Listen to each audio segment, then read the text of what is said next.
नमस्कार दोस्तों, स्वागत है आपका अभी आयुर्वेदिक जोन के न्यू एपिसोड में। दोस्तों, जो लोग हाई ब्लड प्रेशर के पेशेंट हैं, उनके लिए ये वीडियो बहुत ज़्यादा इम्पोर्टेंट होने वाला है। आज के इस वीडियो में हम डॉक्टर विश्वरूप रॉय चौधरी जी से ऐसे टिप्स के बारे में जानेंगे जिससे आपका डेफिनेटली बीपी कम होगा और इसमें कोई भी आपको मेडिसिन लेने की ज़रूरत ही नहीं पड़ेगी। तो चलिए जानते हैं। तो डॉक्टर साहब, डायबिटीज़ को बीमारी नहीं मानते। सर, क्या ब्लड प्रेशर को भी आप बीमारी नहीं मानते? आपकी क्या राय है इसमें? एग्जैक्टली ऐसा ही है। मैं आपको एग्जांपल से एक्सप्लेन करता हूँ, 1 मिनट लगेगा समझने में आपको। एक पेशेंट जैसे ही वो डॉक्टर के ऑफिस में जाता है, जैसे वो डॉक्टर को देखता है, उसका ब्लड प्रेशर बढ़ना शुरू हो जाता है।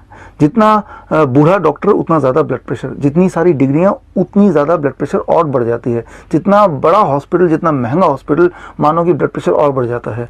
तो वो जो ब्लड प्रेशर है वो उस पेशेंट का अपना एक्सेस ब्लड प्रेशर नहीं है, that is because of the doctor itself.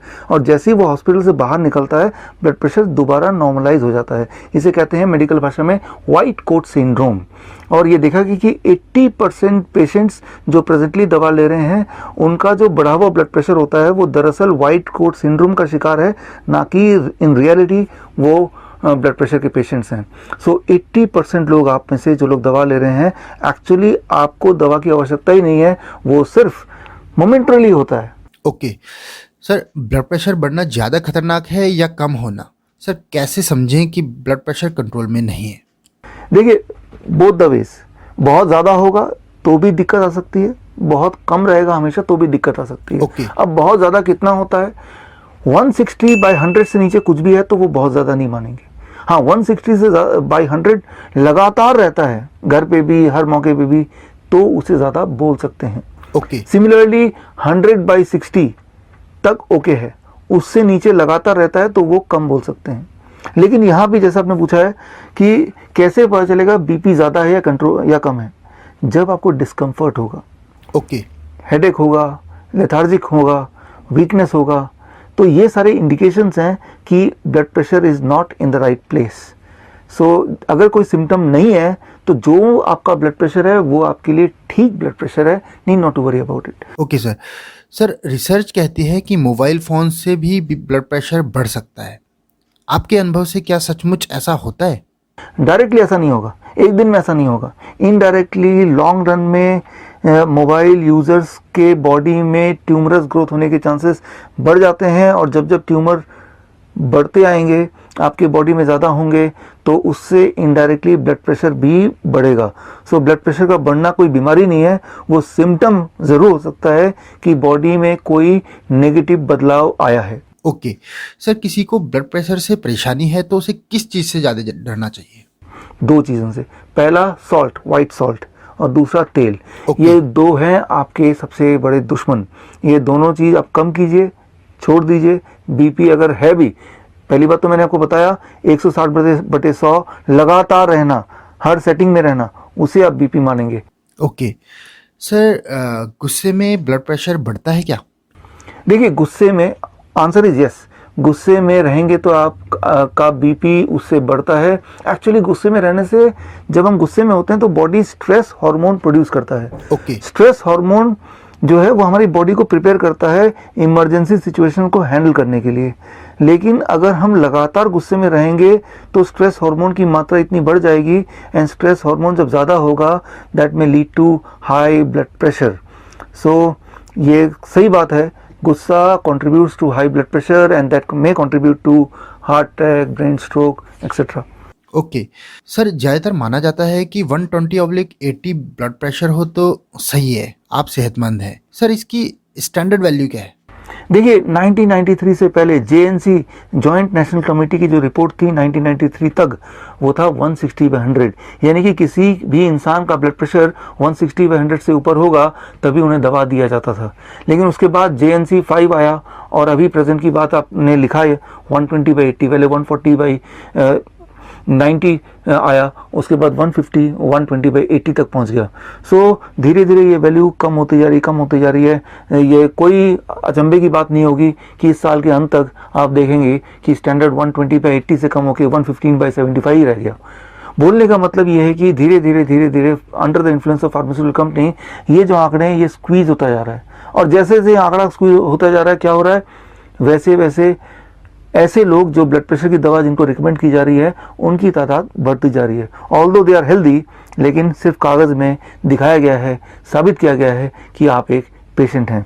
So actual value जो है जिसको आप रेफरेंस मान सकते हैं वो है 160/100। अच्छा, ये आप मेरी बात मत मानिए, इसके लिए आप रेफर कीजिए कॉकरेन डेटाबेस 2018। कॉकरेन डेटाबेस 2018 की रिपोर्ट ये कहती है अगर किसी का ब्लड प्रेशर 160/100 से नीचे ऑलरेडी है तो उसे दवाई देने से कोई फ़ायदा नहीं है।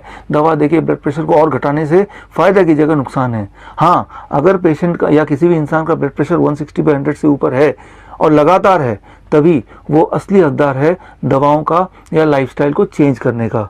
सो 160/100 is the authentic point of reference, और ये साबित किया है कॉकरेन कोलैबोरेशन 2018 की रिपोर्ट में भी।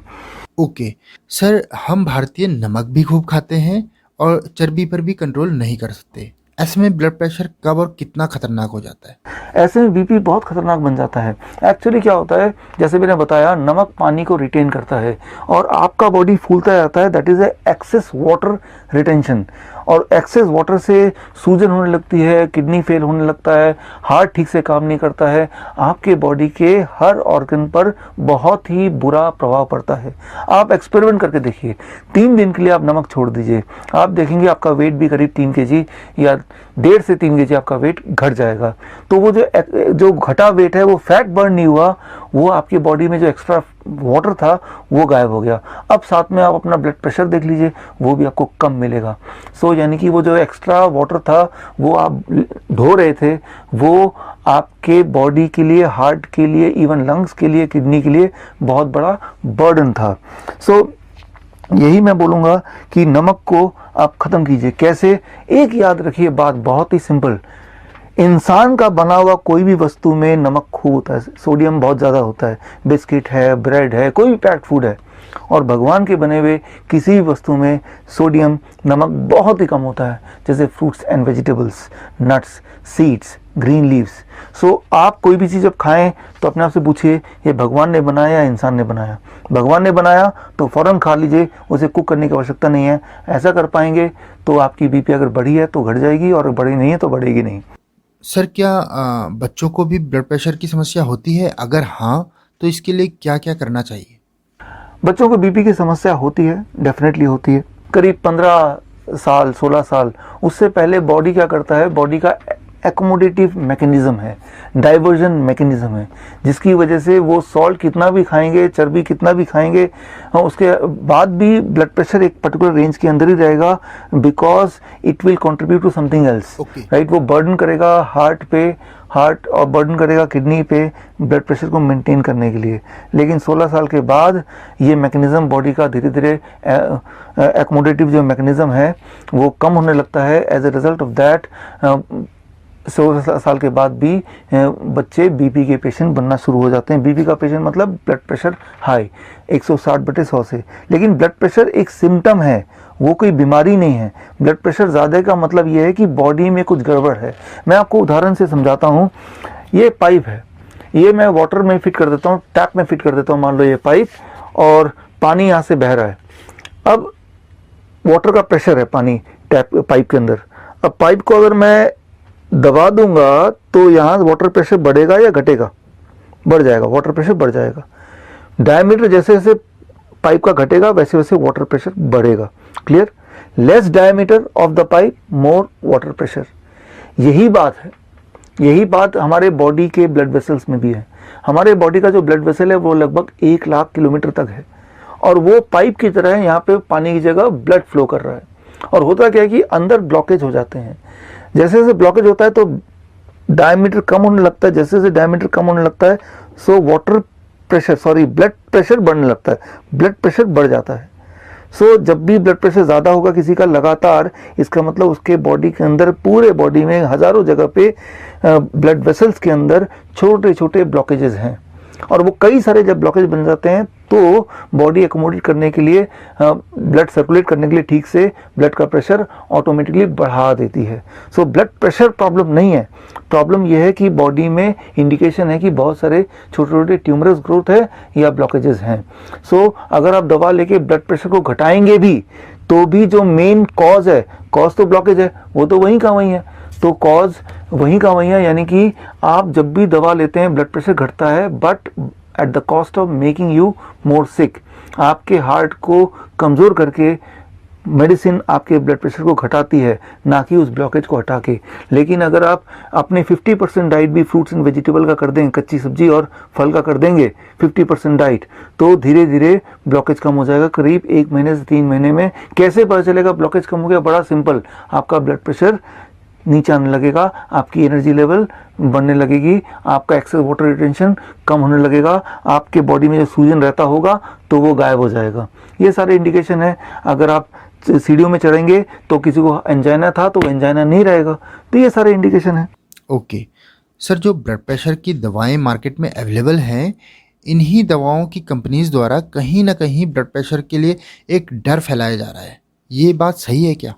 देखिए, ब्लड प्रेशर की जो दवा है, जैसे ही आप लेंगे तो सबसे पहली बात, ब्लड प्रेशर की दवा पे 2 साल तक रहेंगे तो आपका ब्लड शुगर भी बढ़ने लगेगा, कोलेस्ट्रॉल भी अनयूजुअली बढ़ने लगेगा, राइट। तो मतलब एक दवा से 2 और दवाइयाँ आपको अल्टीमेटली लेनी पड़ेंगी। 73% पेशेंट जो ब्लड प्रेशर की दवा लेते हैं वो ब्लड शुगर की दवा भी लेते हैं और कोलेस्ट्रॉल की दवा भी लेते हैं। सो अगर आप जॉइंट नेशनल कमेटी 4 को देखेंगे, उसके सारे मेंबर्स को देखेंगे, उसमें से 70% ऐसे मेंबर हैं जो किसी न किसी बड़े फार्मास्यूटिकल कंपनीज के एजेंट या डायरेक्टर या किसी न किसी प्रेसिडेंट, वाइस प्रेसिडेंट या शेयर होल्डर हैं। सो वो लिस्ट आप खुद भी देख सकते हैं, JNC, joint national committee 4, right. So तो मैं ये बोलना चाह रहा हूँ, ये जो कमेटी बनती है, जो ये डिसाइड करती है, अमेरिकन हार्ट एसोसिएशन की कमेटी या जॉइंट नेशनल कमीशन की कमेटी, कि कितना ब्लड प्रेशर होना चाहिए, उस कमेटी में 70% लोग ऐसे हैं जो किसी न किसी कंपनी से, फार्मास्यूटिकल कंपनी से जुड़े हुए हैं। सो उनके इसीलिए जो आउटकम आता है वो 120, पहले 160/100 था, फिर 140 हो गया, फिर 120/80 है। अब बात चल रही, हो सकता है कि इससे भी कम हो जाए। जबकि एक इंडिपेंडेंट एजेंसी जैसे कॉकरेन कोलैबोरेशन मैंने बोला था, उनका पिछले साल का भी रिपोर्ट ये कहता है कि 160/100 से नीचे हो तो वो नॉर्मल है। ज़रा सोचिए, एक तरफ कॉकरेन कोलैबोरेशन 160 अभी भी बोल रहा है और एक तरफ अमेरिकन हार्ट एसोसिएशन या JNC जैसे लोग इसको लगातार घटाते जा रहे हैं, राइट। तो कहीं ना कहीं तो घोटाला है ही। और आप ये पाएंगे, जैसे ही आप दवा शुरू कर देंगे, दवा शुरू करने के बाद ब्लड प्रेशर तो कम दिखेगा, लेकिन आपके हेल्थ प्रॉब्लम साथ में जुड़ते चले जाएंगे। क्योंकि याद रखिए, ब्लड प्रेशर अपने आप में कोई बीमारी नहीं है। ब्लड प्रेशर तो इंडिकेशन है कि कोई बीमारी आपके बॉडी में है, कोई ब्लॉकेज या ट्यूमर है जिसकी वजह से बॉडी ने अपनी ब्लड प्रेशर को बढ़ा दिया है। तो एक बीच का रास्ता ये कर सकते हैं, अगर आपको ब्लड प्रेशर घटाना ही है, अपने डाइट का 50% आप फ्रूट्स एंड वेजिटेबल कर दीजिए और animal food and pet food को छोड़ दीजिए। बस यही आपकी दवा है, उसी से आपका ब्लड प्रेशर मेंटेन हो जाएगा और अगर बॉडी में कोई ब्लॉकेज वगैरह है वो भी चला जाएगा। सो ये आप अपना सकते हैं, जिसमें कोई नुकसान नहीं है। लेकिन एक बात है, अगर इसको अपनाया तो ब्लड प्रेशर एकदम से गिरेगा, तो ब्लड प्रेशर की मेडिसिन आप पक्का ही छोड़ दीजिए, नहीं तो हाइपरटेंशन की जगह हाइपोटेंशन हो जाएगा, वो और ख़तरनाक बीमारी है। सो मेरी ये सलाह है कि आप इस डाइट पे आइए, ब्लड प्रेशर ड्रॉप करने लगेगा पहले 2-3 दिन के अंदर, तो दवा को आप एकदम छोड़ दीजिए, नहीं तो और ख़तरनाक हो जाएगा।